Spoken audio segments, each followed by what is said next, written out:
तीन बहनों की लालची भाभी। करिश्मा, रेशमा और मनीषा तीन बहनें हैं। उनका एक भाई भी है, मयंक।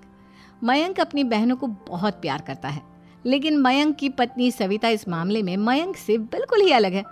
वो अपनी ननदों का जितना बुरा कर सकती है उतना बुरा करती ही रहती है और अपनी ननदों पर हुक्म भी चलाती है। करिश्मा, करिश्मा, तुमने अभी तक नाश्ता नहीं बनाया? तुम्हारे भैया को ऑफिस जाने में देर हो रही है। हाँ भाभी, बस अभी बनाती हूँ। करिश्मा, तुम ये ढीलापन छोड़ दो।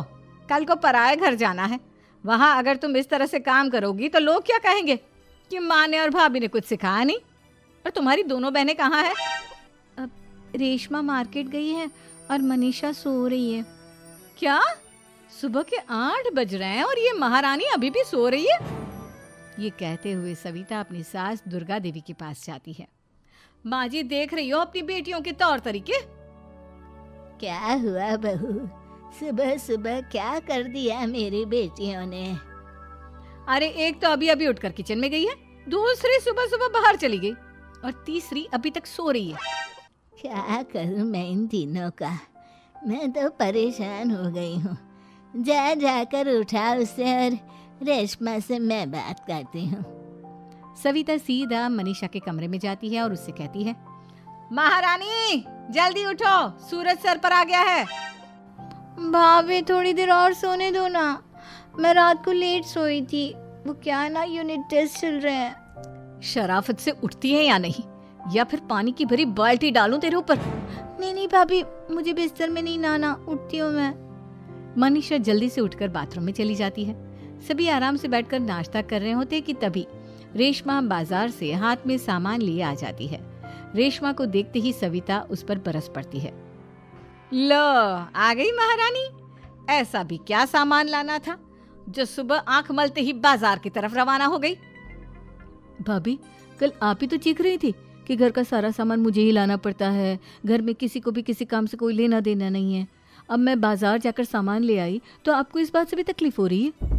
देख रही हो माँ जी, अपनी बेटी की जुबान कैंची से भी तेज चलती है। और मयंक, आप तो कुछ कहेंगे नहीं अपनी लाडली बहन को। रेशमा, अपनी भाभी से ऐसे बात नहीं करते। चलो माफी मांगो। भैया, मैं क्यों माफी मांगू? आप भाभी से बोलिए ना कि हम पर कम हुक्म चलाया करे। हम इस घर की बेटियां हैं और आपकी पत्नी की ननद है, नौकरानी नहीं। लो कर लो बात। इनकी भलाई के लिए कुछ भी बोलो तो इन्हें बुरा लग जाता है। इस घर में यही इज्जत है मेरी। देख लो माँ जी, आपकी बेटी किस लहजे में मुझसे बात कर रही है। सविता वहां से चली जाती है। मयंक को बहुत गुस्सा आता है, वो भी वहां से चला जाता है। फिर करिश्मा रेशमा को समझाती है। रेशमा, तुम्हें भाभी से माफी मांग लेनी चाहिए थी ना। लेकिन दीदी, मैंने कुछ किया ही नहीं, तो मैं माफी क्यों मांगू? हाँ करिश्मा दीदी, रेशमा दीदी जैसे ही घर में आई भाभी ही उन पर चिल्ला रही थी। हाँ, मैं मानती हूँ कि गलती भाभी की थी।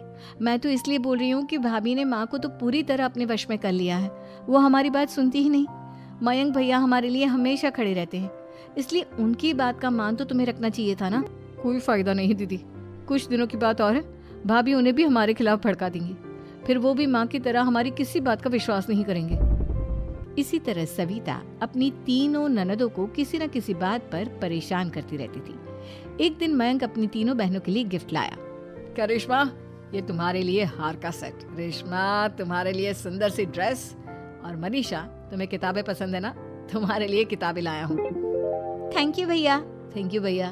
थैंक यू भैया। करिश्मा, तुम्हारा नेकलेस कितना सुंदर है। ये भैया कहाँ से ले आए होंगे? मैंने भैया को 3 दिन पहले फोन पर ये डिजाइन दिखाया था और आज भैया ये ले आए। सविता तो अपनी ननदों के गिफ्ट्स देखकर जल गई और करिश्मा का नेकलेस तो उसे भी बहुत पसंद आया था। अपनी बहनों के लिए कितना अच्छा नेकलेस लेकर आए हैं, मुझे कभी कोई गिफ्ट नहीं दिया। मैं आज ही ये हार चुरा लूंगी। रात में सविता करिश्मा का हार चुरा लेती है और इसी तरह उसे अपनी ननदों की जो भी चीज़ अच्छी लगती वो उसे मांगती नहीं, बल्कि रात के अंधेरे में चुरा लेती। इसी तरह दिन बीतते गए और सविता ने मयंक के दिल में भी उसकी बहनों के लिए नफरत पैदा कर दी। एक दिन मयंक ने करिश्मा और रेशमा के लिए रिश्ता देखा और ये बात उसने घर में सबको बताई। माँ, करिश्मा और रेशमा के लिए बहुत अच्छा रिश्ता आया है। वो लोग कल इन्हें देखने आ रहे हैं। आप और सविता मिलकर सारी तैयारी कर लेना। ये सुनकर करिश्मा और रेशमा खुश हो जाती हैं, लेकिन सविता सोचती है, अगर इन दोनों बहनों की शादी हो गई तो घर और बाहर का काम कौन करेगा? मनीषा तो एक नंबर की कामचोर है, उससे तो किसी बात की उम्मीद लगाना ही बेकार है। मुझे इस शादी को रोकना होगा। अगले दिन सभी लड़के वालों के स्वागत की तैयारी करने में लगे होते हैं। तभी मयंक अपनी बहनों से आकर कहता है, तैयार हो गई तुम दोनों? देखो दोनों लड़के बहुत अच्छे हैं, मैं कोई कसर नहीं छोड़ना चाहता, इसलिए तुम उनके सामने अच्छे से बिहेव करना और अपनी भाभी से लड़ने मत लग जाना। करिश्मा, तुम वो नेकलेस पहन लो ना जो मैं तुम्हारे लिए लाया था। भैया मैं बहुत देर से वो नेकलेस ढूंढ रही हूँ, लेकिन मुझे मिल ही नहीं रहा। क्या तुमने नेकलेस खो दिया? तुम्हें पता भी है वो कितना महंगा था? तुम कोई काम ढंग से नहीं कर सकती। मयंक गुस्से में वहां से चला जाता है। थोड़ी देर बाद लड़के वाले भी आ जाते हैं। वो दोनों बहनों को पसंद कर लेते हैं और रिश्ता पक्का हो जाता है। लेकिन सविता के दिमाग में तो कुछ और ही खिचड़ी पक रही थी। वो पंडित जी के पास करिश्मा की कुंडली लेकर जाती है और उन्हें पैसे देकर करिश्मा की कुंडली बदलवा देती है। जब लड़के वालों के पास करिश्मा की कुंडली जाती है तो वो दुर्गा को फोन करते हैं। बहन जी, हमने करिश्मा की कुंडली अपने पंडित जी को दिखाई थी। आपकी बेटी की कुंडली नहीं बल्कि दोषों का पिटारा है। देखिए, मैं और मेरे पति इन सब बातों में बहुत विश्वास करते हैं, इसलिए हम आपकी बेटी से अपने बेटे की शादी नहीं करा सकते। इस तरह करिश्मा का रिश्ता टूट जाता है और सभी घर वालों को बहुत दुख होता है। अब कविता सोचती है, चलो करिश्मा का तो रिश्ता टूट गया, अब रेशमा का भी रिश्ता तोड़ना है। क्या करूं? अब सविता आवाज बदलकर किसी अननोन नंबर से रेशमा के होने वाले ससुराल में फोन करती है। हेलो, मैं कौन हूँ कौन नहीं ये आपके लिए जानना ज़रूरी नहीं। बस इतना सुन लो कि रेशमा का 2 साल से किसी के साथ अफेयर चल रहा है। बस रेशमा का रिश्ता तोड़वाने के लिए सविता का इतना कहना काफी था। अब रेशमा का भी रिश्ता टूट गया। मयंक और दुर्गा देवी ने रेशमा को खूब खरी खोटी सुनाई और उससे बार बार उस लड़के के बारे में पूछने लगी। आप दोनों मुझे क्यों परेशान कर रहे हो? अरे कोई लड़का होगा मेरी लाइफ में तो मैं बताऊंगी ना, जब कोई है ही नहीं तो कहाँ से लाऊं मैं कोई लड़का?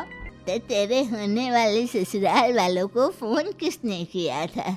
माँ मैं नहीं जानती किसने फोन किया था, मैं सच कह रही हूँ। मैं तो पहले ही कह रही थी इसकी लगाम खींच कर रखो, लेकिन मेरी सुनता ही कौन है। आप चुप रहिए भाभी, ये सब आपका ही किया धरा है।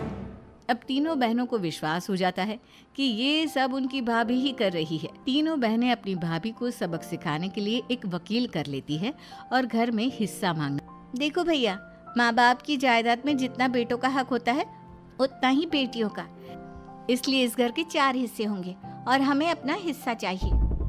मैंने तुम्हारे लिए क्या क्या नहीं किया और तुम इस घर में हिस्सा मांग रही हो? भैया, आप और माँ हम बहनों की कोई बात नहीं सुनते हो और भाभी हमारी शादी नहीं होने देगी क्योंकि उन्हें लगता है कि आप हमारी शादी में ज्यादा पैसा लगाओगे और उन्हें हम जैसी फ्री की नौकरानी कहाँ मिलेगी। तो हम भाभी के साथ तो रह नहीं सकते, हम बहनों को अपना हिस्सा चाहिए। अरे तुम्हें शर्म आनी चाहिए अपने भाभी पर ऐसा इल्जाम लगाते हुए। वो तुम्हारे बारे में कितना सोचती है। हाँ माँ, भाभी हमारे बारे में बहुत सोचती है, दिन रात बस यही सोचती रहती है कि किस तरह से अपनी तीनों ननदों को परेशान करूं और कभी मुझे पढ़ने भी नहीं देती। दोनों बहनों का रिश्ता भी तो इन्होंने ही तोड़वाया है और रात में हमारे कमरे में आकर हमारी चीजें भी चुराती हैं। इसी तरह सविता की तीनों ननदें अपनी बात पर अड़ी रही। अब कोर्ट में तारीख भी शुरू हो गई। जब सविता को लगा कि उसकी तीनों ननद इतनी आसानी से नहीं मानने वाली, तो उसने अपने पति और सास को सारी सच्चाई बता दी और अपनी तीनों ननद से माफी मांगी। मयंक और दुर्गा को भी अपनी गलती का एहसास हो गया। अब सविता खुद करिश्मा और रेशमा के लिए अच्छा रिश्ता ढूंढती है और उनकी शादी करवाती है।